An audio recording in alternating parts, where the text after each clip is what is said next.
Hola, ¿qué tal? Bienvenidos a este análisis bíblico de la serie Milagros en Navidad.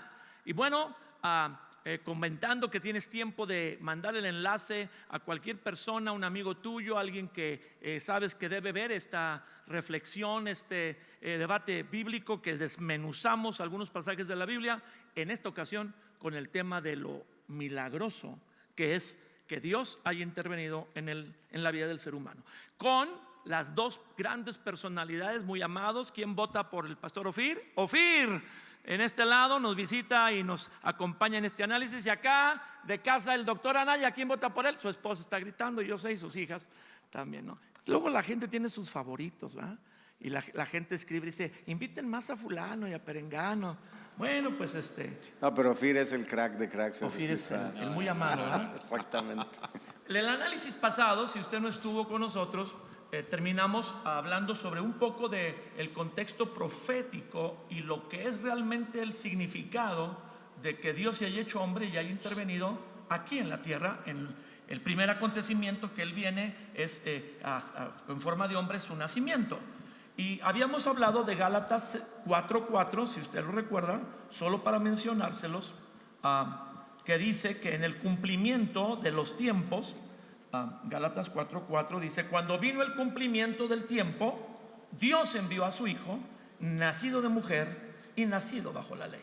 Pero justamente esta historia de que Dios envió a su Hijo, nacido de mujer y nacido bajo la ley, está en la Biblia, en el Evangelio de Juan, al que yo le invito a que nos acompañe. Y comenzaremos en Lucas capítulo 2, versículos del 1 al 7. Si queremos leer por ahí uno y luego seguiremos al revés. Lo tengo. Ok. Aconteció en aquellos días que se promulgó un edicto de parte de Augusto César que todo el mundo fuese empadronado. Este primer censo se hizo siendo Cirenio gobernador de Siria, e iban todos para ser empadronados, cada uno a su ciudad.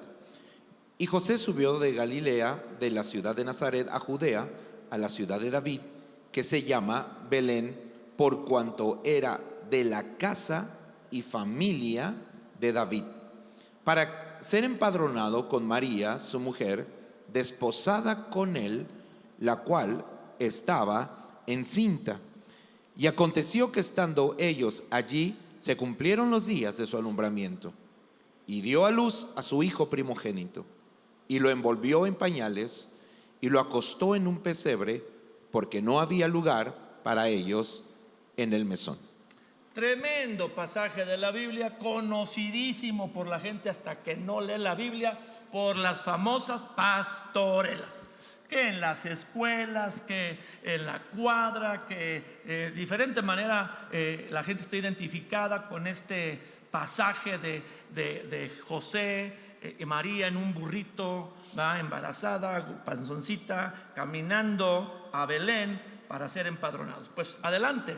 Y mira, mencionabas tú esto, pero es curioso, Felipe, Ofir, que muchas personas no han tenido contacto, ahora sí que con la base bíblica del nacimiento de Jesús, y mucha de la información que tenemos o que se tiene o que tienen es más por las películas o más, como decías tú, por las pastorelas o por la tradición o por la cultura. Y creo que este es un buen tiempo para que vayamos a la palabra y realmente tengamos el principio, el ABC de lo que es el nacimiento de Jesús y lo que representa en cuestión de lo que celebramos en este tiempo, y volvamos no solamente nosotros, sino involucrar a nuestros hijos también, a nuestra descendencia.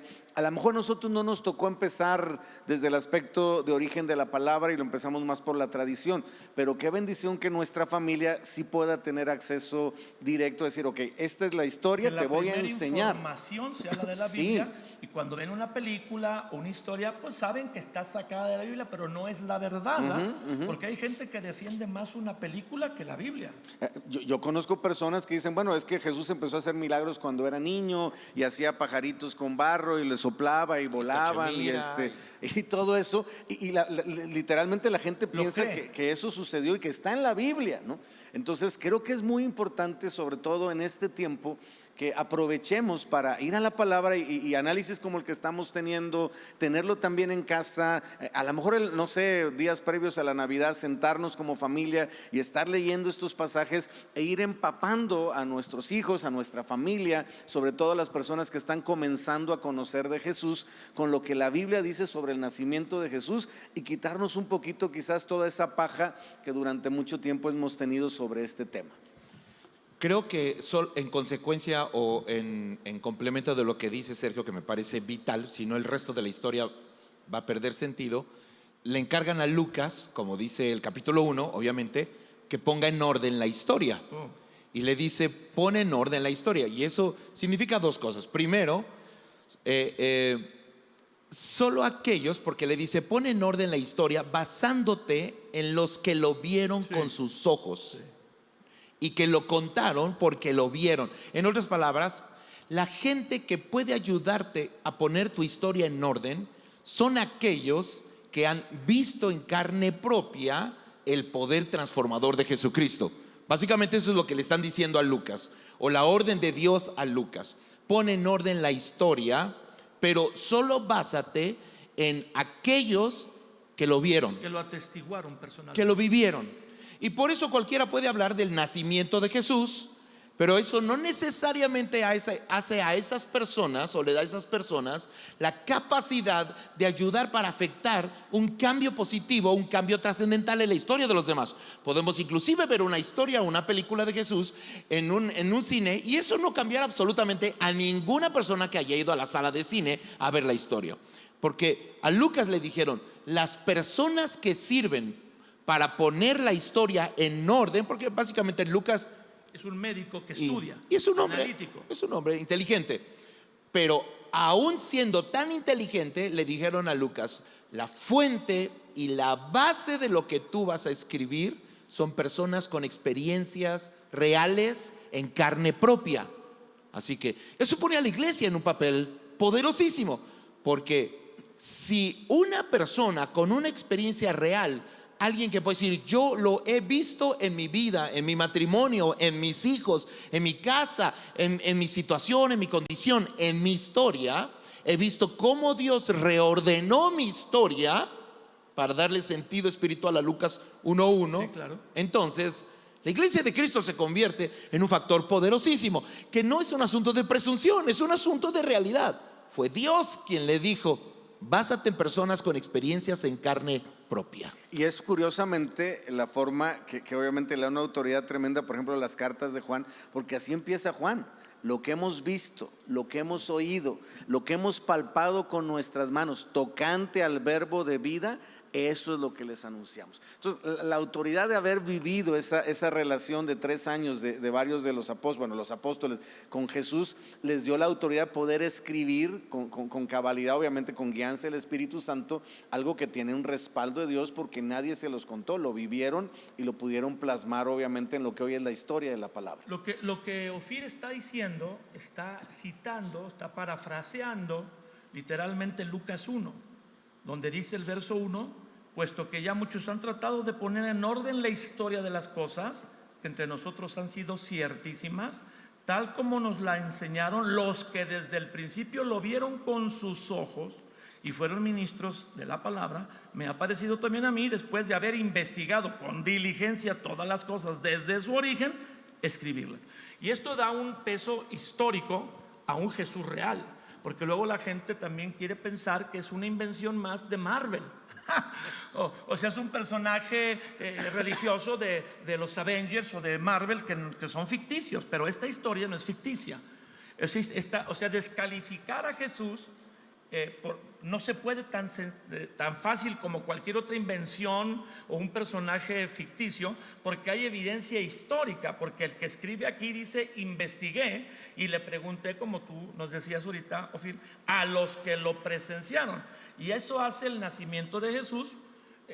Aparte hay otros personajes en el mundo también que tienen mucha evidencia histórica, su vida y su nacimiento, pero a Jesús como un Jesús real, que en la Biblia dice que no es un hombre, sino es el Hijo de Dios hecho hombre, y su nacimiento es milagroso. El milagro que estamos leyendo en Lucas 2 es que Dios puede mover un imperio que ni siquiera le busca, lo reconoce o le teme para que su palabra se cumpla. Todo empieza a suceder, bueno, empieza desde que el ángel anunció el nacimiento de Jesús, cuando el emperador romano Augusto ordena que en su vasto imperio, en esa época ya tenían ellos unos 300 años dominando el mundo, habían empezado de 300 antes de Cristo a 700 después de Cristo, 1000 años de imperio romano, y hay muchas naciones sometidas, que se haga un empadronamiento, un imperio, un rey pagano, idólatra, interviniendo para que la profecía de dónde iba a nacer el Hijo de Dios se cumpliera. Profecías que se cumplen por docenas. Dios usa a los que Él elige y también usa a los que Él no eligió. Uy, uy, uy. Y si quiere acelerar, tiende a usar a sus enemigos, básicamente. Y aquí tenemos un ejemplo muy Ni claro, cuenta se dio el César, ¿no? que le estaba poniendo todo el camino, y sobre todo por el concepto del empadronamiento, por la descripción que hay, porque además hay que explicar el empadronamiento y lo que significa para que tenga sentido para A ver, por nosotros, favor. ¿no? Dice que José tenía que venir a la tierra de su padre, porque cuando venías a empadronarte, que básicamente era censarte, como tenemos censos en nuestro... Como el INEGI. Exactamente, pero el empadronamiento tenía que ser en la tierra de los familias. papás, no de la mamá. Entonces tú tenías que ir a la tierra de tu papá, no a la tierra de tu mamá, y empadronarte ahí.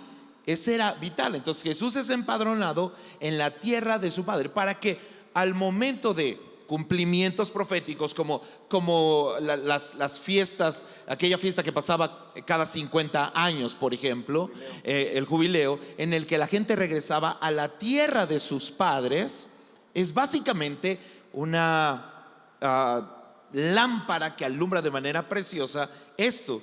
Cuando nosotros muramos, tenemos que regresar a la tierra de nuestro padre, no a la tierra de nuestra mamá. De Dios. Por eso la Biblia dice que nuestro nombre queda registrado en el libro de la vida, como si fuéramos empadronados, pero en la tierra de nuestro Padre, no en la tierra de nadie más. Entonces el empadronamiento es por sí solo ya una evidencia que alumbra el destino de todos aquellos en los que Jesús nace. Si Jesús nace en nuestro corazón, somos empadronados en automático en el reino de los cielos. Uy, en el libro que Dios tiene en el cielo. Wow.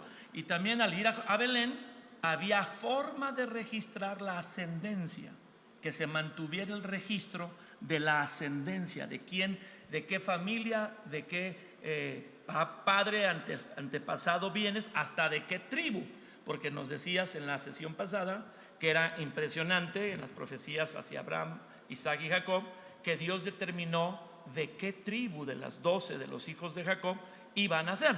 Y aquí la Biblia nos hace referencia a que José tiene que ir a Belén, que está en la tierra de Judá, que es precisamente la tribu de donde la Biblia dice que Jesús iba a nacer, y a la ciudad de David, que también la Biblia dice en la genealogía, no de Lucas, pero en Mateo, sobre que él era descendiente del rey David. O sea, el empadronamiento en Belén, que José va a Belén, no es nada más cumplir un censo del INEGI de aquel tiempo, es cumplir proféticamente que todo lo que Dios ha dicho siglos atrás, así como dijo, sucede. Y lo curioso, que es una de las esencias de muchas profecías, es que muchas veces las personas que están cumpliendo la profecía no están conscientes que están cumpliendo una profecía. Tremendo. Es decir, José no fue a Belén diciendo, voy a cumplir la profecía que está escrita sobre el nacimiento del Mesías, o en este caso del Es Cristo, espontáneo. sino que es algo que se vuelve una circunstancia en el momento en el que él está. No había otra opción, o sea, no era un lujo, una cuestión de voluntad de la persona, realmente era una ley. La persona tenía que ir a ser empadronada, y eso nos lleva algo que a veces de pronto en la tradición se confunde un poquito, la idea de que Jesús nace en un pesebre por causa de su pobreza o de la pobreza de sus padres. No, es casi una ley. Nació en un pesebre porque no tenían dinero. Exactamente, lo manejan como una cuestión de, bueno, entonces yo tengo que ser como Jesús, que no tenía ni dónde nacer, y hay que ser pobre porque eso es la humildad, y entramos ahora sí que literalmente en un rollo que no tiene nada que ver con la esencia del nacimiento de Jesús. Jesús nace en un pesebre porque no había lugar en todo lo que era los hoteles, los hostales, los lugares de posada, en ese tiempo los mesones, porque pues todo el mundo, o sea, no era el único José de la tierra de Judá, ni era el único que se iba a empadronar, se iba a empadronar una bandota, y obviamente pues le vinieron los dolores del alumbramiento a María, y pues de pronto es literalmente donde caiga. Que también hay un cumplimiento profético por circunstancia, no por intencionalidad. Para que no se vea una manipulación de la historia. Es imposible que alguien esté manipulando la historia para que estas circunstancias se den, ya que fue casual, entre comillas, aunque sobre toda circunstancia gobierna Dios. ¿Cómo logras organizar un censo? ¿Cómo logras organizar que esté lleno? Obligar al emperador romano a que te haga caso. No manches, es poco menos que imposible, ¿no? Entonces es la mano de Dios y obviamente el control que Él tiene por encima de las circunstancias, que es obviamente lo que nosotros no podemos definir, ¿no? Dios es el único que tiene el control de todas las cosas, incluyendo los eventos de esta tierra y del tiempo. Ya manoseaste por muchas cosas, Sergio, y los demás no las hiciste así. Por ejemplo, tú estás hablando del verso 7, donde dice: y dio a luz a su hijo primogénito, lo envolvió en pañales, lo acostó en un pesebre, y tú te refieres a la última frase, porque no había lugar para ellos en el mesón. Y es lo que tú dices, cuando la gente aprende de la historia del nacimiento de Jesús, de una película, de un cuento, de una pastorela, pues ahí quién sabe, hasta el que dirigía la pastorela no le gustó cómo estaba y la cambió un poquito para adaptarla a su criterio, que no sé, lo meterle que fuera, drama, a lo que fuera, ¿no? Pero aquí dice que no se hospedó en un mesón porque no había lugar. Quiere decir que él llevaba dinero para hospedarse en un mesón, pero no lo hizo porque no que no tuviera dinero, no había lugar. No había lugar en el mesón. ¿Cuánta gente con dinero en esta pandemia tenía todo el dinero para el mejor hospital y no pudo llegar ahí? Solo porque no había lugar. Así que no estamos hablando de nada extraño, ¿no? De algo bastante... Pero hablamos de algo que es común, un error común, que todo mundo cree que fue porque fue pobre. Pues si le pidieron a Lucas que pusiera en orden la historia es porque estaba en desorden. Y porque el hombre tiende a desordenarla en segundos, ¿no? Le llamamos teléfono descompuesto. Sí. En 3 patadas la historia ya está al revés. Ahora, si me permite solo citar para la parte que decía Sergio, Miqueas 5:2. Por favor. Pero tú, Belén, Efrata, aunque eres pequeña, entre las familias de Judá, de ti me saldrá el que será gobernante de Israel, cuyo origen es antiguo desde los días de la eternidad. Uy. Es muy contundente. No tiene un origen aquí, sino desde la eternidad. Y el cumplimiento está en Mateo 2:1. Jesús nació en Belén de Judea en días del rey Herodes, y aquí unos magos vinieron de Oriente a Jerusalén. Ahí está el cumplimiento, nació en Belén de Judea. Sí, era el propósito de Dios, no era para José y para María era una circunstancia, no, porque así dice la Escritura, lo que acabas tú de leer, les vino el alumbramiento. Vamos a hablar de eso, porque lo tocaste, pero no lo tocaste. Vamos a sacar el doctorado. Venga. Ok, dice, con María su mujer, dice, llegó a la ciudad de David, que se llama Belén. Acaba Ofir de citar justamente la profecía de Miqueas, que es la que anunciaba que nacería ahí, que es también la que los escribas sacerdotes sacan cuando los magos llegan con Herodes a su palacio en Jerusalén para decirle: hemos visto la estrella del rey que nace de los judíos, ¿dónde está? Y Herodes le da el Dramafat, que supimos que sí es una palabra real, ¿verdad? Lo buscamos el otro día en el Google. Dramafat. Le da el Dramafat. Yo pensé que era el nombre de una medicina, pero le dio el Dramafat. ¿Cómo que otro rey está naciendo? Pues él era celoso. La historia dice que mató a sus hijos y mató a sus hermanos para no tener competencia de que alguien le quitara el trono. Entonces ese anuncio: venimos a adorar a un rey que su estrella está diciendo que nace, pues a Herodes los choqueó. Pero dice que viene para empadronarse con María su mujer, José, desposada. No dice que estuviera casada. Es correcto. A ver, explícanos. Bueno, lo que pasa es que en ese tiempo una persona desposada significa obviamente que está comprometido o comprometida en este caso, ¿no? Entonces hay que entender el término a diferencia de nuestros tiempos. Es como lo que se conoce hoy como… La pidió. La pidió y ya están comprometidos, en los gringos le llaman fiancé, o sea, es mi prometida, o sea, ya hablé con los papás y obviamente Es mía, pero me falta la escritura. me falta exactamente la factura, todavía factura, no perdón. se endosa la factura. Entonces… Es algo coloquial, la no factura. es literal. Pero acordémonos, por eso hablábamos, no me acuerdo si en este análisis o en el anterior, de que literalmente el anunciamiento del ángel a María le vino a desconchinflar todo. Porque Nunca hablamos de eso en tus sueños. Nunca no, tocamos bueno, ese yo pasaje. lo mencioné, pero creo que no me pusiste atención. Ay, jole, estaba yo leyendo alguna cosa acá. A lo que voy es que básicamente María ya está embarazada y todavía no está casada. Es correcto, Lo ese cual- es el punto. Lo cual es que en ese tiempo pues era un estigma, ¿no? Porque Imagínate. cuando Jesús viene a una vida, Sergio, a veces se causa un conflicto. Cuando María queda embarazada de Jesús, estando ya prometida en matrimonio a José, resulta que se comió la torta. Pero dice José, pues no la mía, no te comiste la torta mía, quién sabe de quién te comiste la torta. Y dice la Biblia que José no quiso infamarla y entonces dijo, patitas, ¿para Porque qué lo las que quiero? tenía que hacer es decirle a todo mundo, está embarazada y no soy yo. No, yo no pequé, yo no me Y acosté entonces con él. La tendría que apedrearon. haberla apedreado porque es lo que dice la ley. Literalmente estaríamos hablando de una situación de como se maneja la ley de fornicación. De fornicación. Pues. Pero José, en O sea, lugar sí de… la quería. Sí la quería, dijo, pues mejor huyo para que quede Me como echen que la la culpa a mí embaracé y me fui. y me pelé. Como Oye, es con que… todo respeto, sucede muy seguido en la historia humana actual, ¿verdad? Pero no fue fue para que él quedara como el malo de la película, nada más ahora sí que me comí la torta y me largué. Y No van a entonces… culpar a María porque el que desaparece soy yo. Exactamente. Pero entonces se le aparece en sueños el ángel, le dice no y le explica realmente lo que María te dice es verdad. Ella está concibiendo el Espíritu Santo. Y entonces ya José junto con María enfrentan esta situación y van obviamente al empadronamiento que estamos mencionando. Está desposada, pero no está casada. ¿Sí? Y yo creo, Eliud, no sé si ustedes están Ofir, con Ofir. Ofir, perdóname. No sé por qué. Me acordé ya llevo dos. Perdonen, fe de ratas. ¿Por qué, Ofir? Se me da el pasaje, me da a entender que no estaban esperando que ahí diera luz.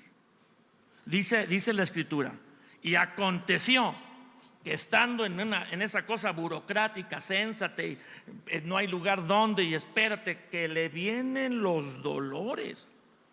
¿Estarían conscientes de que podía dar a luz ahí?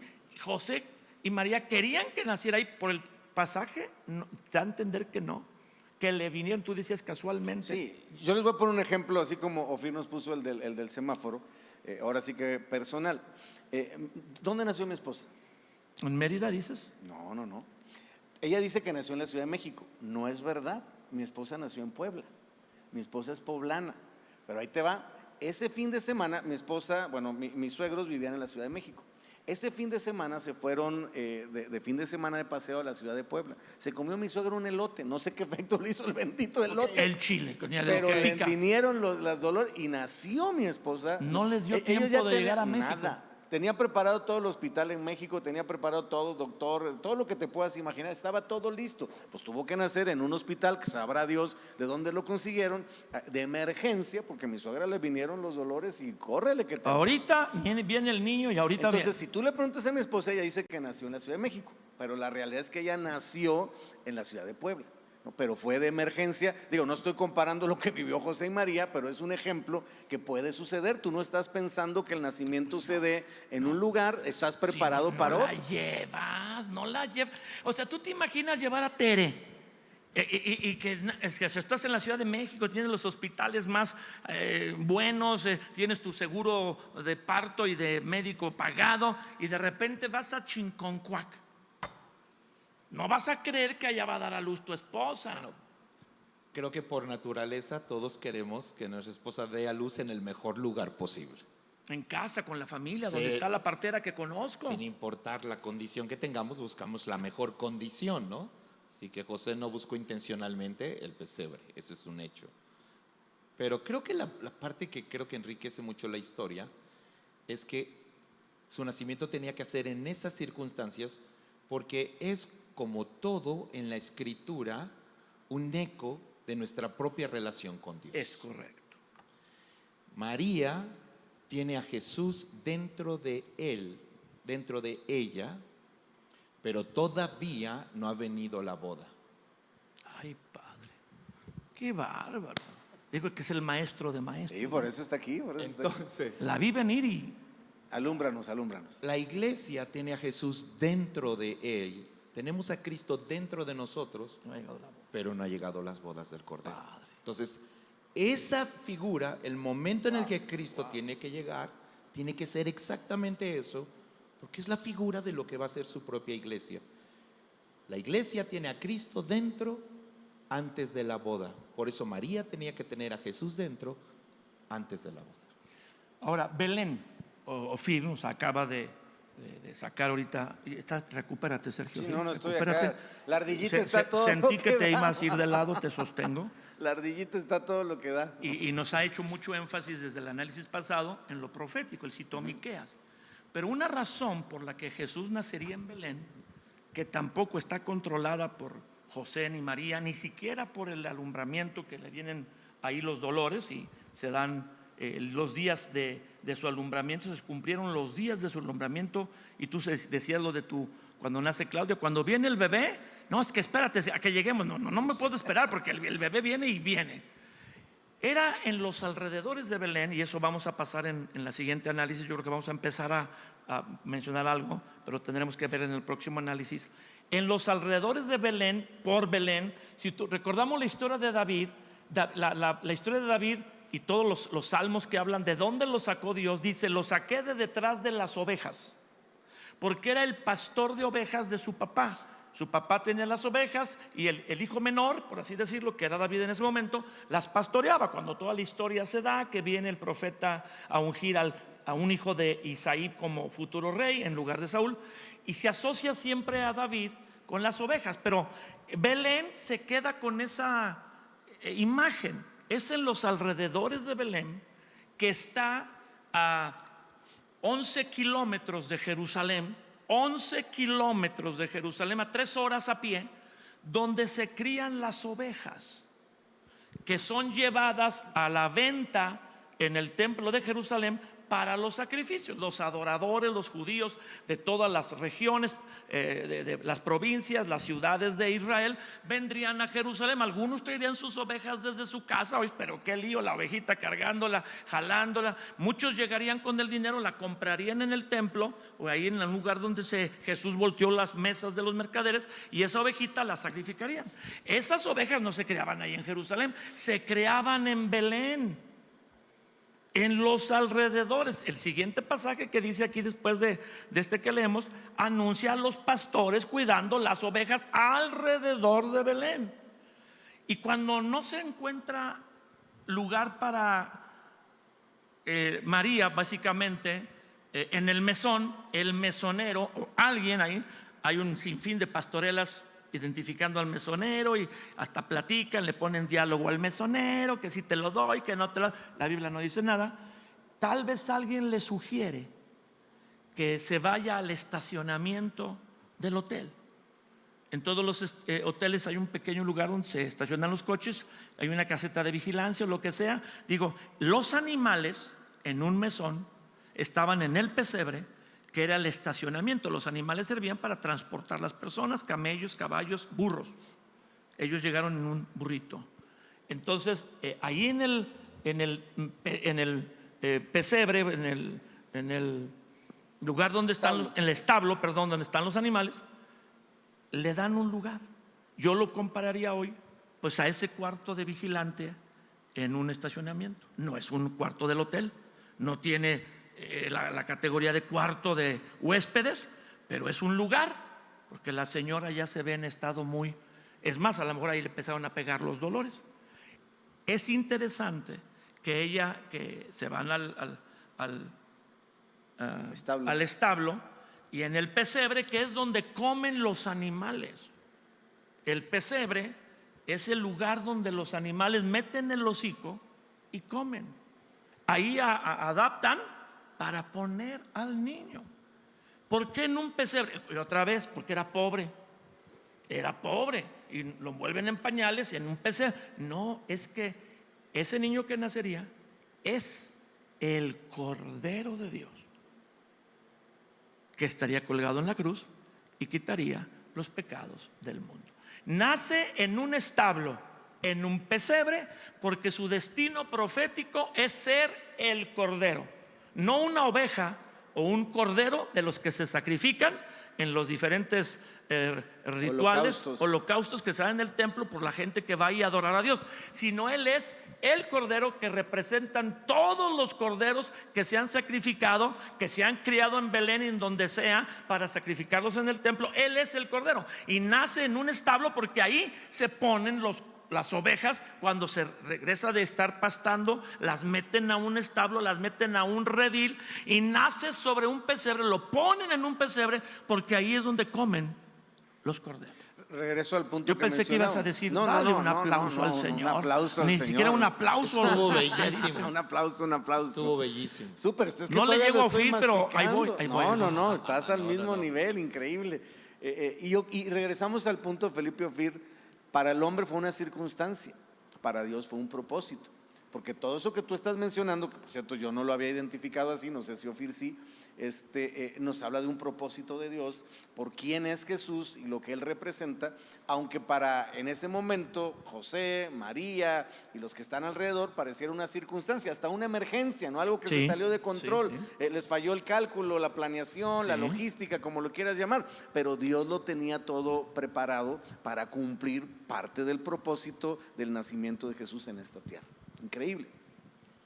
Si me permite completar su historia con Por la parte favor. profética, para que tenga sentido, pero en realidad así contada está bellísima y nunca lo había visto así.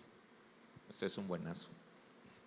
Entonces Isaac, cito Génesis 22, 7 y 8. Isaac dijo a Abraham, su padre: Padre mío. Y él respondió: heme aquí, hijo mío. Le dijo: he aquí el fuego y la leña, pero ¿dónde está el cordero para el holocausto? Abraham respondió: Dios mismo proveerá el cordero para el holocausto, hijo mío. La base bíblica de La que base bíblica. Jesús el Cordero. Y obviamente después vemos al cordero atorado en la zarza, que tiene espinas, y que por eso Jesús tiene La corona. con espinas. Que ese sacrificio representa a Jesús en la cruz. Ahí El está. Padre Celestial, Abraham. Isaac, Jesús. Y además Abraham e Isaac caminan durante 3 días antes de volver, dice la Biblia. Sí. Caminan y al tercer día se detienen y le dicen a los siervos: hasta aquí pueden llegar ustedes, esta otra parte ya no la van a poder ver. Porque lo que está pasando en estos 3 días, que es un símbolo de la resurrección de Jesucristo, ellos ya no lo pueden ver. Pero Abraham dice proféticamente: iremos y volveremos. Yo y el muchacho iremos, adoraremos y volveremos. Lo cual habla de todo este proceso de Jesús yendo por 3 días ausente con su padre y luego regresando. Es una palabra muy profunda. El pesebre, para mí el pesebre es entendible porque yo trabajé en los ranchos. Mi oficio, mi profesión de mi familia, los negocios de mi familia eran la agricultura en los ranchos. Y en los ranchos hay animales, hay vacas, hay burros, hay caballos. Y aunque tengas coche, tú quieres montar caballo. Y si no hay caballo, pues burro, que porque este es muy bueno. ¿Eh? Y cuántas veces estuve en los ranchos, ¿va? Y en caballo, en burro ahí. Y tú los tienes que amarrar a comer en un pesebre. Los amarras. Esto es un rectángulo de madera con patas, así como las donde pones las maletas en los hoteles, pero con un depósito donde se echa el alimento de los animales o aún el agua, y ahí la beben. Y por más limpio que esté un pesebre, pues no está limpio, está con las babas de los animales. Y nadie va y limpia para tener pulido el pesebre. O sea, el pesebre pues se le da una recogida del excremento propiamente. Huele a excremento, huele a animales mojados y a no sé qué más huela. Y ahí nació Jesús. No porque fuese pobre, lo repetimos, sino porque no había lugar, había un destino profético. Él es el Cordero. Y eso representa el corazón de las personas, que pudiendo nacer en el palacio de Herodes, porque donde los magos creyeron que estaba, en un palacio, pisos de mármol, un arte precioso, una recámara suntuosa, nace y lo ponen en un lugar donde los animales comen. Sí, digamos que lo que el mundo menospreció es lo que Dios escogió para avergonzar la sabiduría de Y el este mundo. pesebre representa el corazón. El tesoro que está en vasos de barro para que la excelencia, el Porque poder y un la gloria. pretexto de las personas cuando se les comparte de Jesús es que son sucios, es que yo soy malo, yo no soy digno. Primero uno cree que no ha hecho nada, y luego ya que Dios te convence de que has sido pecador y has hecho cosas horribles, porque nomás es de acordarse, no, pues no merezco. Pues es cierto, no merecemos, y Dios no viene a una persona porque merezcamos. Y el ejemplo del nacimiento de Jesús en la tierra habla de esa actitud humilde, de que Dios lo que le interesa es que alguien le dé un lugar, aunque esté sucio, Wow, para nacer. increíble. Precioso. Hoy sí te agarró la unción de Ofir, Precioso. cañón, ¿eh? No se detiene Muy bueno, es porque cierto. esté sucio. Es que soy mal. Y luego no entendemos por qué un asesino, por qué una persona que tuvo un pasado terrible, un padre golpeador, uno que tuvo 5 esposas y con niños e hijos por todo lado, luego se entrega a Cristo y uno dice, ¿a poco le perdonó Dios? Porque Dios no se detiene de venir a un lugar sucio cuando se le hace un espacio. Digamos, en resumen, Felipe Ofir, de lo que estás diciendo, Jesús nació en el lugar aparentemente más sucio de toda Belén, Sí. para representar que ningún hombre puede decir que no tengo acceso o soy merecedor de lo que Dios ha provisto para mí a través de Jesucristo. Entonces, si Jesús pudo nacer en el lugar más sucio de todo Belén, eso significa que puede cambiar el corazón más sucio de todo hombre que de alguna manera le entregue su corazón a Jesús. Por eso en esta época, Ofir, en esta época de fiestas, de convivencias familiares, de árboles, luces, regalos, pavo, tamales. A mí me gustan los Ay, tamales vaya, me lo más que el antojaste. pavo. No. Y los frijolitos, No, viva el y pavo. los tamales, los pavos, también pavo y tamales. Todo eso no podemos hacer a un lado que el milagro en Navidad es que Dios vino a la tierra, se hizo hombre, pero sigue viniendo, o no sigue viniendo, Ofir. Todos los días. La Navidad se celebra cada día, cada segundo. Hay un pesebre donde nace Jesús otra vez. De ahí creo que aquella frase ya muy conocida por todos, si Jesús naciera 1000 veces en Belén y no nace en tu corazón, de nada serviría. No me la sabía yo, pero ya a ver otra vez. Si Jesús naciera 1000 veces en Belén, pero no nace en tu corazón, de nada serviría. Y creo que eso es lo que quiere. ¿Y por qué no guiamos a las personas que están en esta transmisión, Ofir, a que así como pues casualmente Jesús vino al establo, que se me iba la palabra, y luego al pesebre, y nació, puede nacer en los corazones? Hagámoslo. Si estás ahí, solamente repite estas palabras y permíteme guiarte de esta forma. Y dile después de mí: Señor Jesús, no pretendo ser la mejor persona. Me conozco perfectamente, pero ahora sé dónde puedes nacer y cómo puedes reordenar mi historia para siempre. Así que te recibo en este corazón llamado pesebre, o en este pesebre llamado corazón. Aquí quiero vivir mi propia, personal y poderosa Navidad. Te recibo como mi Dios, mi Salvador, para siempre. Gracias por perdonar mis pecados, porque tú sabes cómo lidiar con eso. En el nombre de Jesús, no me sueltes jamás. Amén y amén. Qué tremendo análisis, por favor. Si usted hizo esta oración que nos guió el pastor Ofir, usted va a tener una Navidad llena de gozo, alegría, pero con el milagro de aquel que nació en el pesebre hace casi 2000 años, que ha nacido en su corazón porque usted lo ha invitado. Pase bien estas fiestas, aproveche los regalos, los adornos luminosos, las convivencias con familia, reconciliarse, dejar atrás las distancias, las enemistades, agradecer que no nos fuimos, que nos pudo haber Dios llamado en esta crisis de pandemia, sino que estamos todavía con los que amamos. Gracias, Sergio. Gracias, Ofir. Y no deje de sintonizarnos, no deje de conectarse en el próximo análisis, que estaremos hablando de los pastores, que fueron los que encontraron a Jesús en el desierto, no los magos, y vamos a deshacer el mito del nacimiento mexicano. Ay, no se ofenda, pero conéctese. Vamos a lo que sigue. Vamos a orar a lo que sigue.